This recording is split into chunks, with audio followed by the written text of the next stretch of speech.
62 Stadium as part of the final of the 2024 Mobilis Algerian Cup. And Labour leader Keir Starmer has officially become Prime Minister of the United Kingdom after his party won more than 400 out of the 650 seats in the House of Commons. Those were the headlines, and now the news in detail from Radio Algeria International. Good afternoon. First, the President of the Republic, Mr. Abdelmadjid Tebboune, has sent a message on the occasion of the 62nd anniversary of Independence and Youth Day, coinciding with the 5th of July 2024. President Tebboune said that Algeria's history is littered with memorable milestones that inspire us with pride and greatness, and that provide us with opportunities to remember the sacrifices we have made, to learn from them, and to renew our oath. Saeed Bouazi has more details in this report.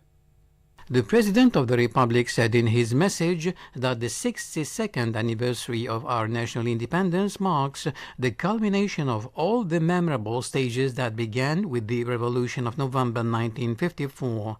While all the nations of the world that have lived through the throes of colonialism use the date of their independence as a mark of glory and a bank holiday to celebrate their achievements, our National Independence Day is much more than that. It is important because the colonial settlement we endured and fought against for a century and a third is without equal in the annals of colonialism, he said. In addition, the relentless struggle waged by our people to defeat this destructive colonialism through popular resistance, the national movement, and the glorious liberation revolution is unparalleled in other nations, whether in terms of the sacrifices and resilience of the people or the ferocity of the enemy, said President Tebboune, adding that it is enough to record the figure of 1.5 million shuhada or martyrs for everyone throughout the world to appreciate the scale of the sacrifices and the greatness of the epics and feats. For us, this is an immense source of pride and a priceless legacy, went on President Tebboune, saying that faithful to the heritage of the martyrs and our glorious revolution, Algeria is fully aware that the independence we enjoy today was won at the cost of rivers of pure blood and caravans of symbols who sacrificed themselves for freedom. We will remain mobilized to honor these sacrifices, preserve the legacy of the Shuhada, and protect our homeland so that further milestones can be laid in the construction of the Algeria dreamed of by the valiant Shuhada, he said. Committed to the November Revolution and aware of the symbolism of independence and the significance of its evocation, said the President of the Republic, Algeria is moving forward resolutely today without ever losing sight in all its choices, decisions, positions and projects of the path mapped out by the November Revolution and the independence it led to, an independence that the whole world knows was won at a heavy price. He said in his message that it is well known that the period we went through was full of challenges, both internally and externally, but the sincerity and determination of the men and women involved and their awareness of the nobility of the mission always heralded victory despite the multitude of obstacles. Yes, Algeria triumphed, he went on. It triumphed by regaining the bosom of its children, the honor of its name, and its rightful place. Algeria has succeeded in restoring confidence in a better future, strengthening national cohesion, rekindling hope, and relaunching the economy. It has also succeeded in strengthening vulnerable groups and winning the confidence of young women and men. It has regained the image it deserves at regional and international levels. Algeria has triumphed with its voice heard and its place preserved in the concert of nations. It triumphed by raising awareness around the world of the tragic humanitarian situation in Palestine, a sister country. There have been triumphs in every field, but the best is yet to come, thanks be to God, he added. The evocation of our national independence, said President Tebboune, strengthens our resolve and enables us to appreciate how lucky we are to belong to a country of Algeria's greatness and importance, this great country that has always been able to count on its children, even in the worst circumstances, its children who have always answered its call. This country that we cherish and to which we respond every time there is a question of a sensitive and crucial deadline in order to be worthy of it. An Algeria that remembers at every moment the glories of its revolution and the fruits of its independence. President Tebboune seized this opportunity to pay his respects to our valiant Shuhada and to congratulate his Mujahideen sisters and Mujahideen brothers, praying Almighty Allah to grant them health and long life. And the President of the Republic, Supreme Head of the Armed Forces, Minister of National Defense, Mr. Abdelmajid Tebboune, has paid a visit to the Martyrs Sanctuary here in Algiers, where he paid a tribute to the martyrs of the glorious revolution of November 1st, 1954, on the occasion of the celebration of the 62nd anniversary of Independence and Youth Day. The President of the Republic laid a wreath of flowers in front of the commemorative stele and recited the Fatiha of the Holy Quran in memory of the Shuhada or martyrs of the War of National Liberation. During his visit, the President of the Republic was accompanied by the Speaker of the National People's Assembly, Brahim Boughali, the President of the Constitutional Court, Omar Belhaj, Prime Minister Nadir Al-Arbawi, the Chief of Staff of the National People's Army, General Said Shingriha, as well as members of the government. The President of the Republic, Mr. Abdelmajid Tebboune, has signed two presidential decrees, the first concerning pardon measures for 8,049 prisoners, and the second concerning prisoners who obtained education or training diplomas during the 2023-2024 year. A press release from the Presidency of the Republic said on Thursday. The Speaker of the Council of the Nation, Salah Goujil, has said that Independence Day and Youth Day are a source of pride and unity for the nation. I would like to extend my best wishes to the Algerian people on the occasion of the double celebration of Independence and Youth Day, a source of pride and unity for the nation. We are harvesting the fruits of the epic of the November Revolution, which gave birth to a free people and a sovereign nation, wrote Salah Goujil on his social network account to mark the 62nd anniversary of Independence and Youth Day.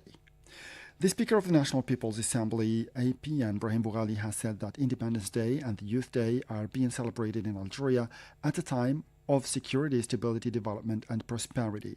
Independence Day and Youth Day come at a time when our country, faithful to the oath of the Shuhada or martyrs and the valiant war veterans and proud of its youth, is enjoying security and stability and achieving greater development and prosperity, wrote Brahim Boughali on his official social media account.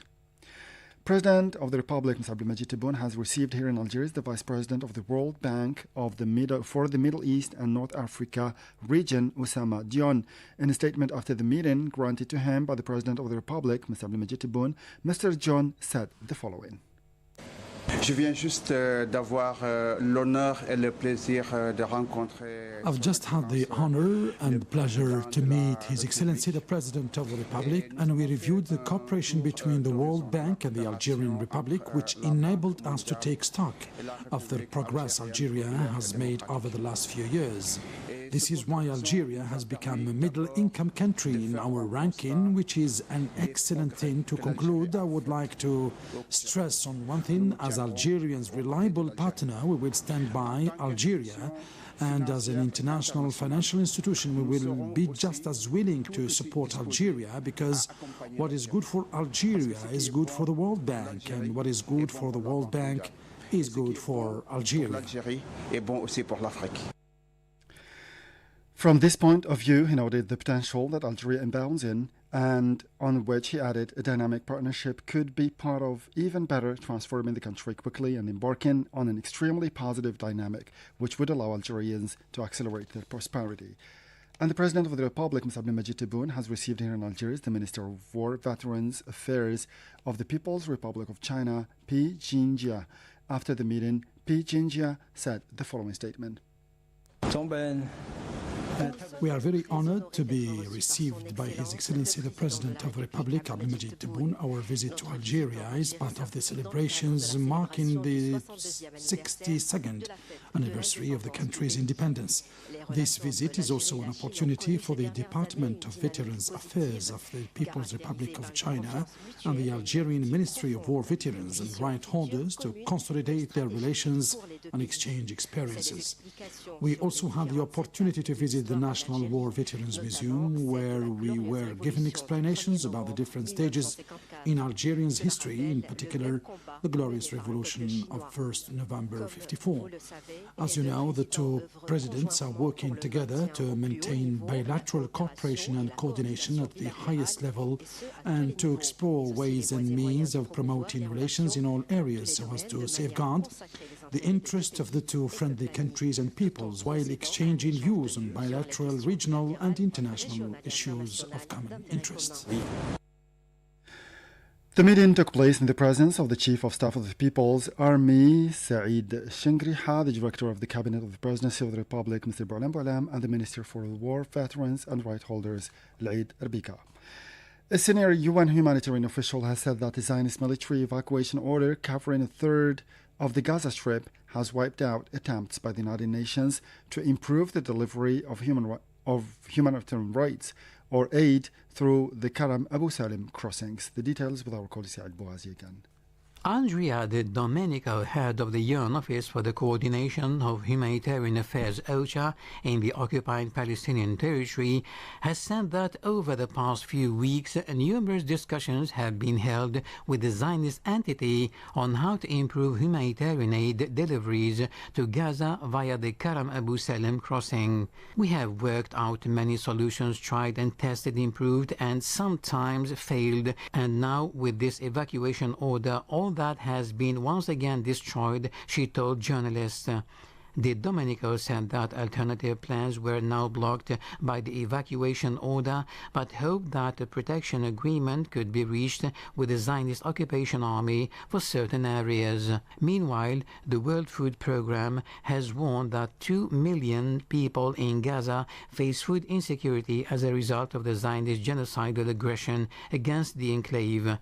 Expressing its concern at the shrinking of the operational space of humanitarian agencies in Gaza, the World Food Programme said that the Karam Abu Salim commercial crossing point is not accessible due to the ongoing war, exposing 2 million Palestinians to food insecurity. The World Food Programme was the last international agency to warn of the risk of famine in Gaza, while the entry of humanitarian aid trucks has dropped considerably since the closure on May 6th by the Zionist entity of the Palestinian side of the Rafah crossing, a vital route for humanitarian aid.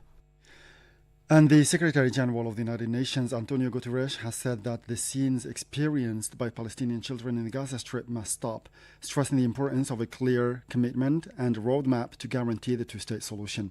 This was the conclusion of Guterres' speech at the 24th summit of the Shanghai Cooperation Organization held in Astana, the capital of Kazakhstan. He underlined that the scenes experienced by the Palestinian children in the Gaza Strip must stop, adding that they are dying, suffering serious injuries and psychological trauma, and see their parents killed and their homes destroyed. Several Palestinians were martyred and others injured on Friday in missile and artillery fire by the Zionist occupiers in the Zionist against various areas of the Gaza Strip, which has been under genocidal aggression for 273 days, the Wafa news agency reported. Paramedics and rescue workers recovered the bodies of 4 martyrs and several injured following the bombardment by the Zionist Air Force of a house in the Al-Daraj neighborhood east of the Gaza city. The Euromed Observatory for Human Rights has said that the Zionist entity is using water as a weapon against civilians as part of its ongoing genocide in Gaza.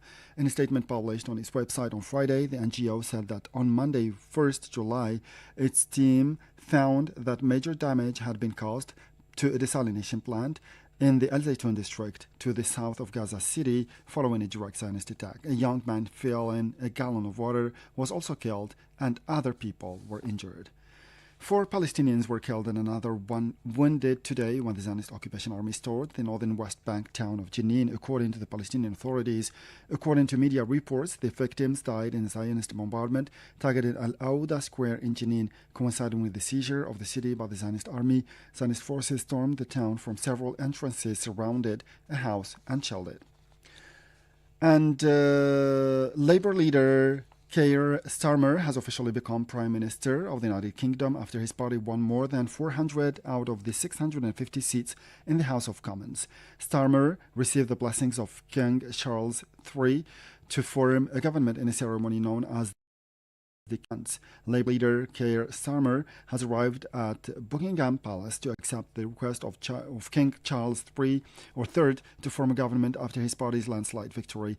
In a ceremony known as the Kissing of Hands, Starmer will officially become UK Prime Minister. He will then head to his official residence at 10 Downing Street. Rishi Sunak's campaign to remain UK Prime Minister showed a lack of political touch. The Conservative Party's problems were serious before the election, but missteps by Britain's first multimillionaire Prime Minister contributed to the party's defeat. And in Sudan, more than 136,000 people have fled the state of Sinnar in southeast Sudan following a series of attacks, the latest wave of displacement caused by the war that has been going on for almost 15 months, the United Nations has announced. And finally, as I said before in the headlines, the Algiers Mouloudia Club, EMCA, is playing today at 5 p.m. its rival CR Belouizdad, CRB, at the iconic 5th of July Stadium 1962 as part of the final of the 2024 Mobilis Algerian Cup. So let's wish the best of luck to our teams. And with this, we come to the end of this news bulletin. Time now for weekly programs devoted today to the 5th of July. Thank you and goodbye.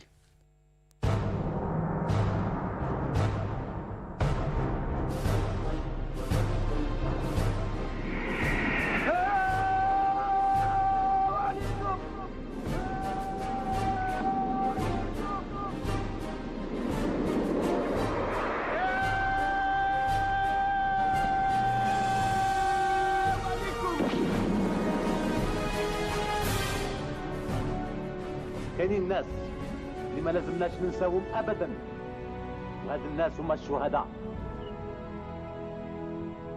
الشهداء الابرار.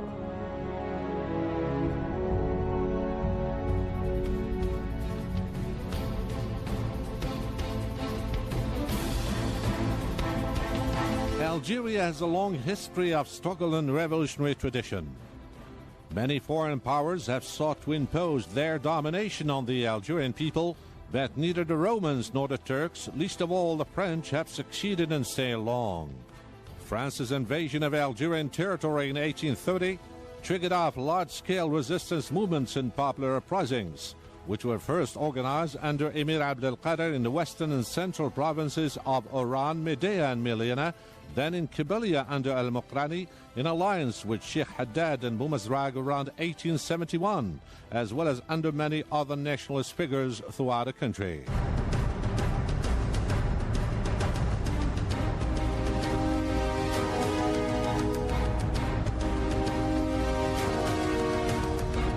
In 1881, a general rebellion was sparked off, but as the Algerians are ruined economically, the resistance fighting was only sporadic.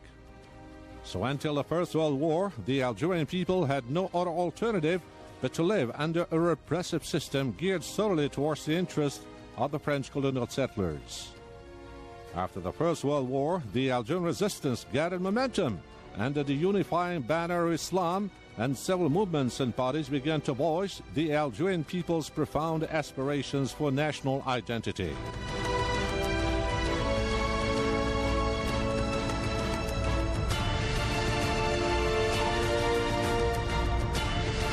All in all, there were three main groupings: the traditionalists, the moderates, and the progressives, who waged a political struggle for the recognition of the legitimate Algerian rights. The traditionalists, or ulama, whose leader was Abdelhamid ibn Badis, reiterated the difference between Muslim and colonial cultures. The moderates, led by the grandson of Emir Abdelkader, whose program included the equality of rights and the suppression of exceptional laws, and the third major grouping, l'Étoile Nord-Africaine, who called for Algeria's outright independence. It was under these regroupings that the Algerian nationalist movement came to assert itself as a potent popular force.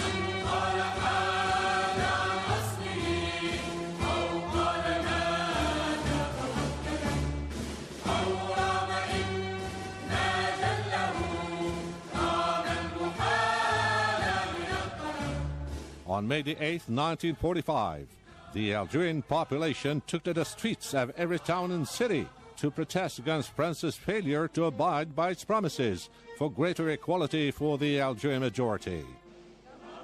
The ensuing peaceful demonstrations were harshly repressed, and about 45,000 Algerians were savagely massacred by the French colonial army in the eastern towns of Guelma, Kharata, and Sétif.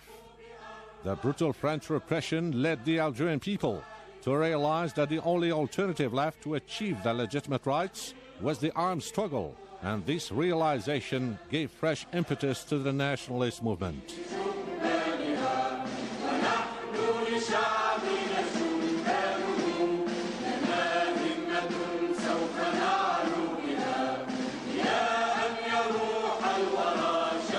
Several political parties, including the Algerian People's Party, PPA, the Democratic Union for the Algerian Manifesto, UDMA, and the Movement for the Triumph of Democratic Liberties, MTLD, agreed to form a single platform.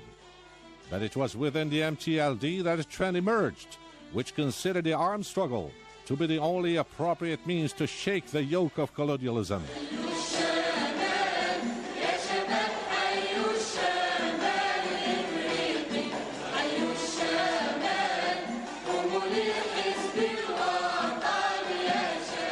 The advocates of the armed struggle were within a revolutionary committee for union and action, known as CRUA. It was on October 1st, 1954, that the date of the outbreak of the armed revolution was set, with the national territory being divided into 6 military provinces and the enemy targets clearly defined.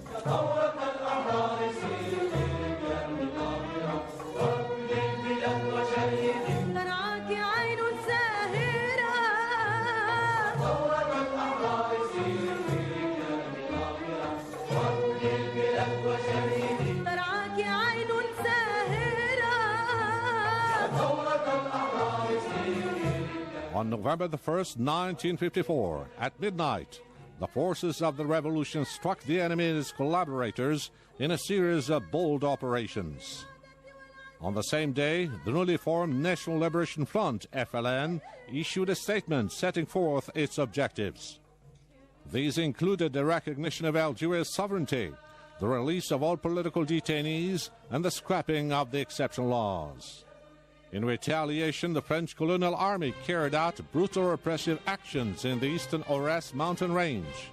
In a reaction, the National Liberation Army launched on the 20th of August 1955 a large-scale offensive in the eastern province of Constantine, which was to mark a new phase in the armed revolution and to bring into focus its irreversible character.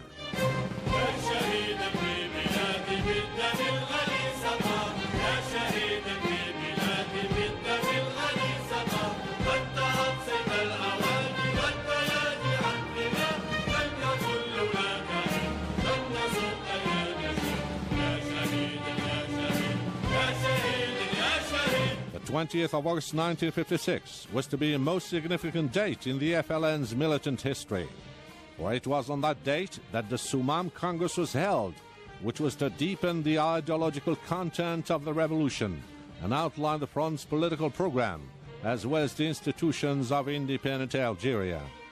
The Congress created a National Council of the Algerian Revolution, whose task it was to guide and to coordinate the independence struggle. During the following months and years, the FLN was to show the whole world its ability to organize and mobilize the masses.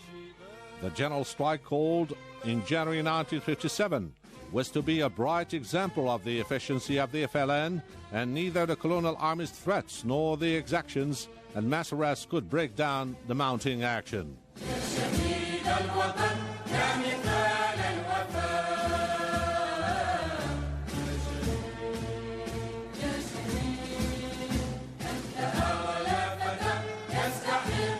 Another outstanding date was the 16th of December, when the Tripoli Congress was held, which adopted a program advocating the setting up of a democratic and popular Algerian state, and we drew up a provisional constitution.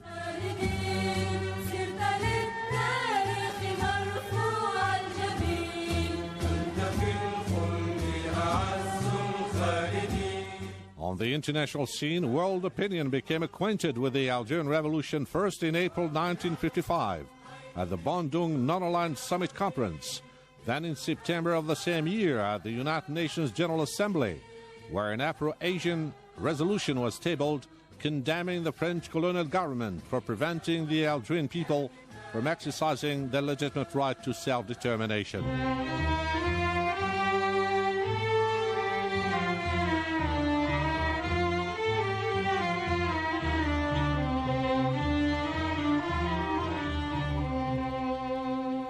During the following years, an active solidarity with the struggling Algerian people gained momentum throughout the world, and especially in Africa, where the feeling of national conscience and a spirit of freedom began to grow by leaps and bounds.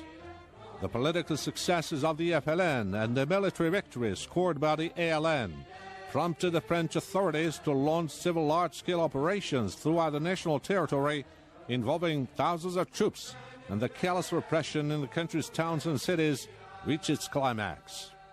The systematic use of torture by the colonial forces held sway, and hundreds of nationalist figures were savagely tortured and then executed covertly by several senior French army officers.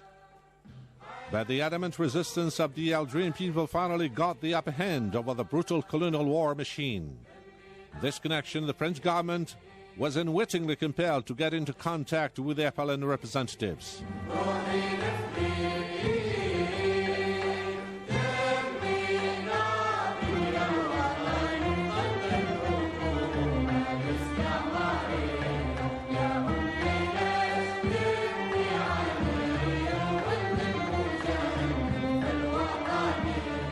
At the same time, that is in 1960, the United Nations recognized the Algerian people's right to choose their own future and invited the two sides to start negotiations on Algeria's self-determination and independence.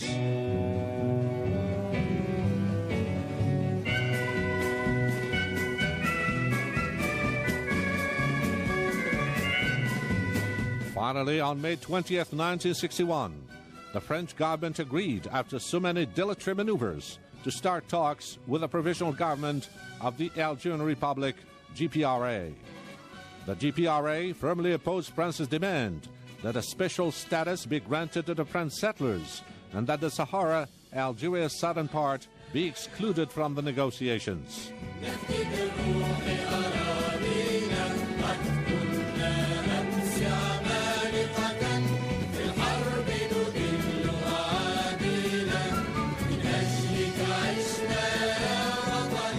On May 18, 1962, France renounced its claims, and under mounting pressure from the Algerian people, who demonstrated en masse in July and December 1961, the French government recognized Algeria's right to independence.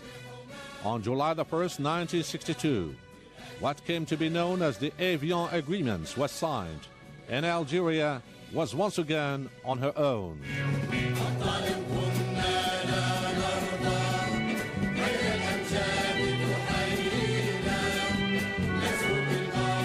Decisive years of bitter resistance, nationalism, and sustained armed struggle have undoubtedly contributed to the molding of the Algerian revolutionary spirit and to the independence of the country, which was wrenched thanks to the lofty sacrifice of 1.5 million glorious Algerian martyrs.